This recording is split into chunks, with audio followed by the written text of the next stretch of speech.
Hello and welcome to America Decides. Good afternoon, everybody. My name is Eche Sikanku, and as we said earlier, this segment is to track the American presidential process, which has already started. There's a lot of action going on. There's a lot of drama, a lot of theater. Of course, wherever Donald Trump is involved, you can expect that. And so the goal of this program is to make sure we are tracking the process and bringing some awareness, some understanding, some insight into the process. Because, of course, when America coughs, the rest of the world catches a cold. And so whatever happens there has an impact in this part of the world. So America Decides, the purpose of it is to make sure that we are tracking this particular process. So what's happening in the US now? Well, America is at the crossroads. Never has the nation faced such unprecedented circumstances. Never has the nation been in such uncharted waters. And that is because there are things happening before that has really never happened in the history of the country.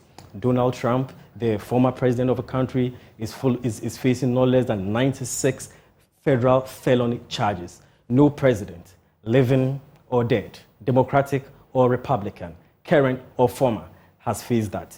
But perhaps even more importantly for all of us and the rest of the world, never has the concept of democracy come under such intense scrutiny.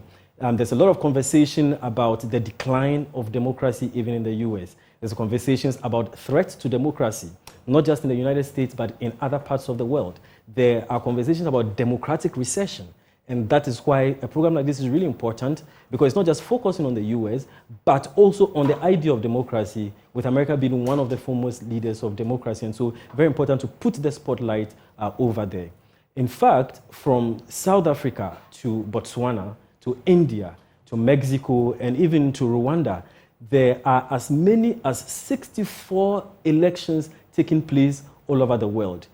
This actually represents a combined population of about 49% of the people in the world going to the polls, including Ghana, of course. Our neighbor Togo is also going to the polls. We know what's happening in Senegal as well. And so some people have called it the super year of elections. Others have called it the ultimate year of elections.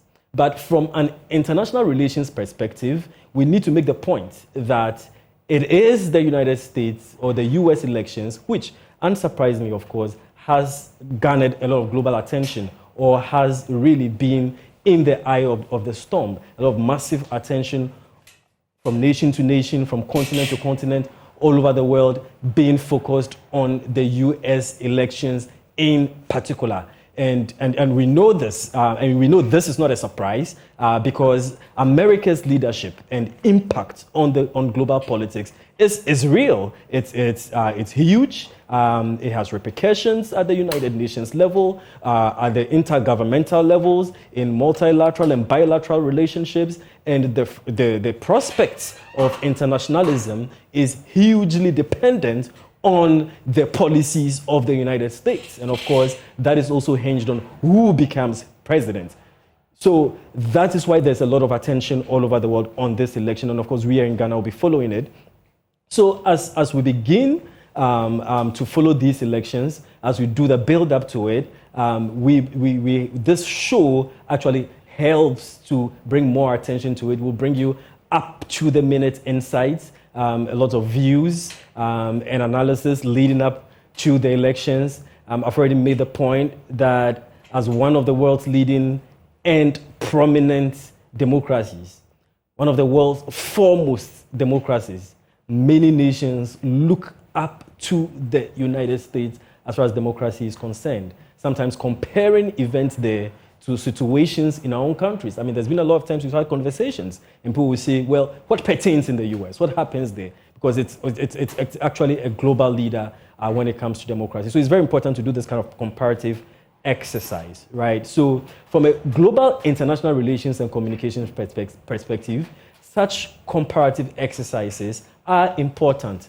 as they offer lessons and insights for local adaptation, to raise global consciousness, or even at the level of democratic development globally. So we hope you do join us as you embark on this journey here at Joy TV. We hope you tune in every Thursday to join us on this segment of a program, and of course in all the other programs. With that said, however, that's a little intro. Well, maybe not so little. But with that said, we can now turn back to the very central issue of what's current, what's really going on as far as the American presidential elections are concerned, what's happening with Donald Trump. I've had people asking me, well, I thought Donald Trump is not contesting again. Well, not so fast. But when we come back from the break, we will address all this and more in a jiffy. We'll do this right after the break.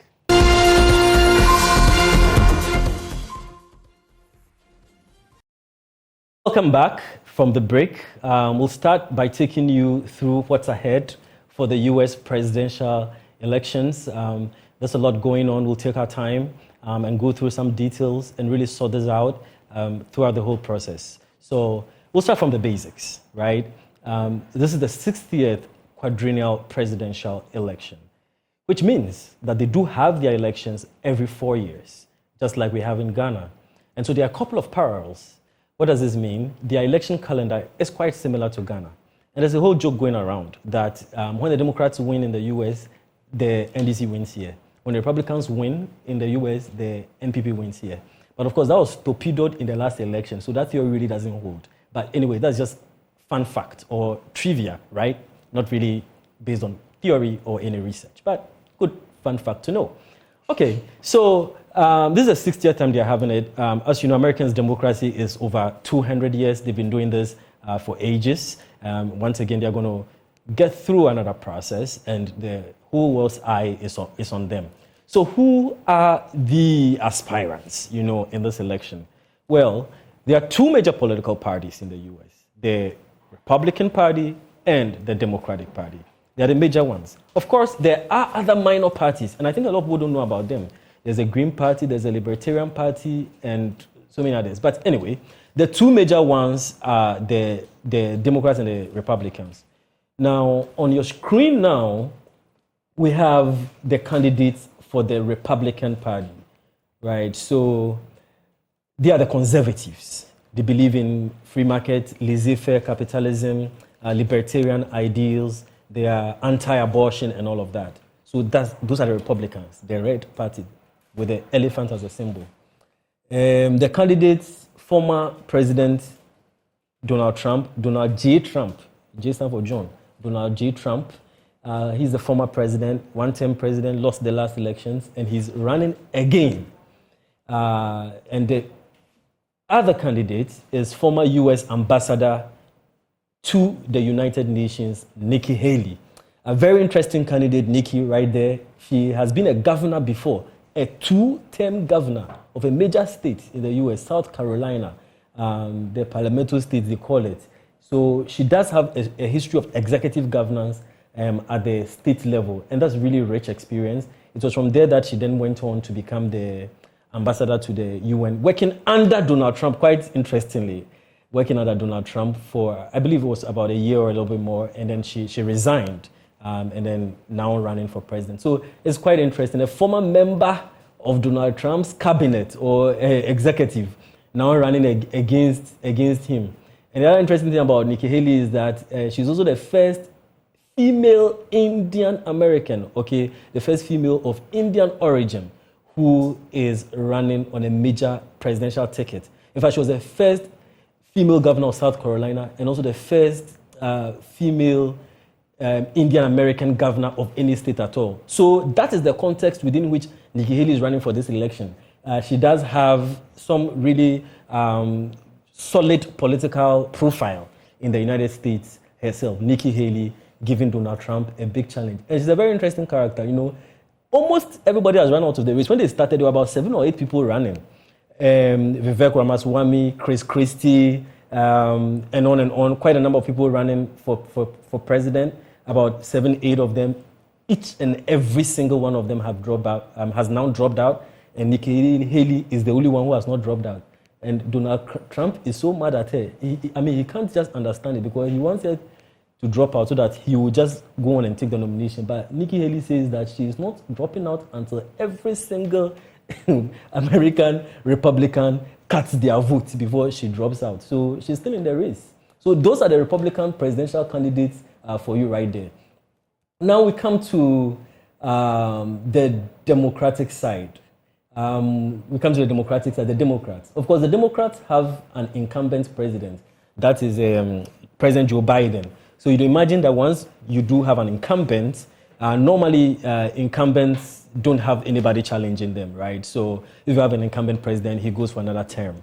But well, America being what it is, they do have challenges to an incumbent Democratic president. And that's kind of rare, actually, to be quite honest.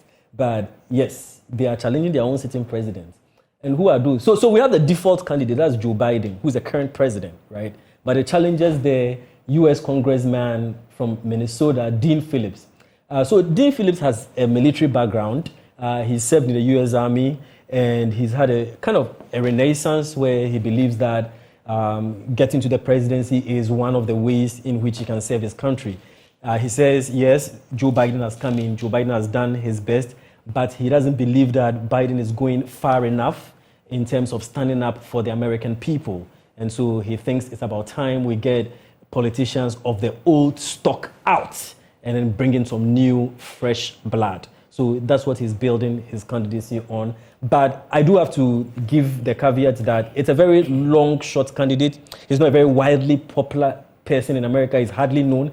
Honestly, if you ask a lot of people, they really don't even know that there are people challenging Donald Trump. So he's a dark horse. It's a really, really long shot if there ever was one. But of course, he does have the right to compete against Joe Biden.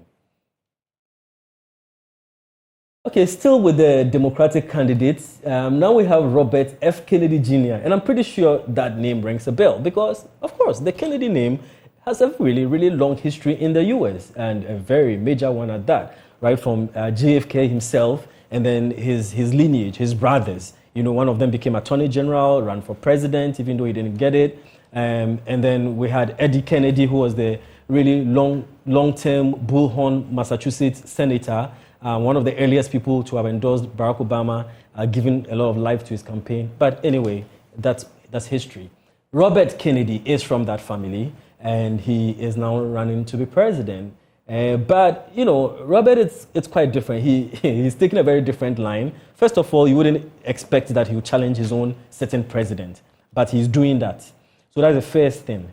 The second thing is that he's an anti-vaccine activist, which means he does not believe that vaccination would help to solve COVID-19, which is very strange because all over the world, it has been accepted that taking the COVID-19 vaccine is one of the major ways to help halt the spread of COVID-19.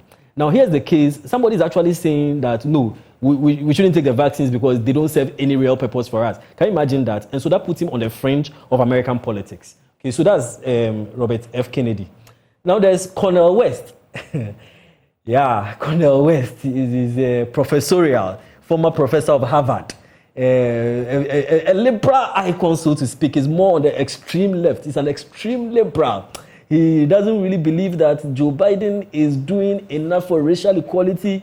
He doesn't believe he's doing enough for climate change. He doesn't believe he's doing enough for police brutality. You know, a lot of African Americans being killed and gunned down. So he doesn't think the measures of Joe Biden are far-reaching enough.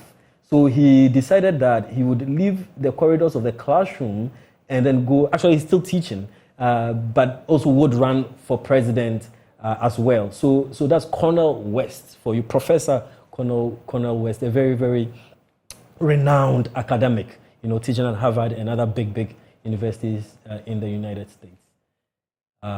Then we have the physician, Jill Stein. She's not really well known as well, but she's somebody who has really big concerns about gender equality, female empowerment, believes that the era of Donald Trump really saw a drawback to women's rights, especially when it comes to abortion, and so feels she needs to be in that race to bring those issues to the front and center. So that's Jill Stein for you. Okay, so we are done with the candidates. But of course, we do know that the front runners will be Trump and Biden. Okay. So in order to get a nomination for the Democratic Party, you need 1,968 delegates to become the presidential candidate. So as you can see now, Dean Phillips has 0. Joe Biden has 91. And that is because they've just had primaries about 3 states or so. And Biden won in all of them.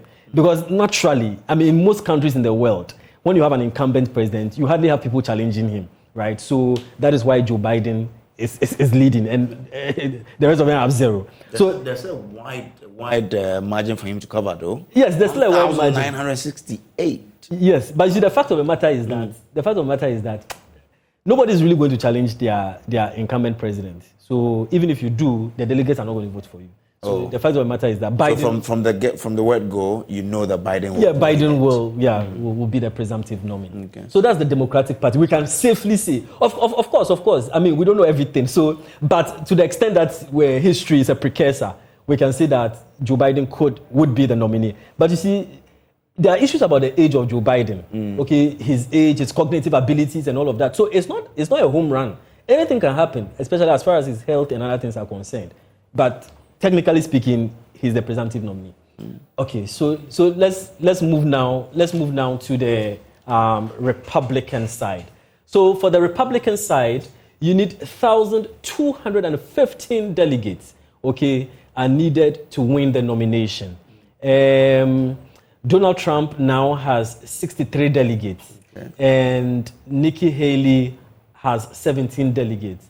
Now, it is so because they voted so far in Iowa, they voted so far in South Carolina, they voted so far in New Hampshire. So 3 states. There are about 50 states in the U.S. So that's why we said at the beginning that they still have a long haul to go.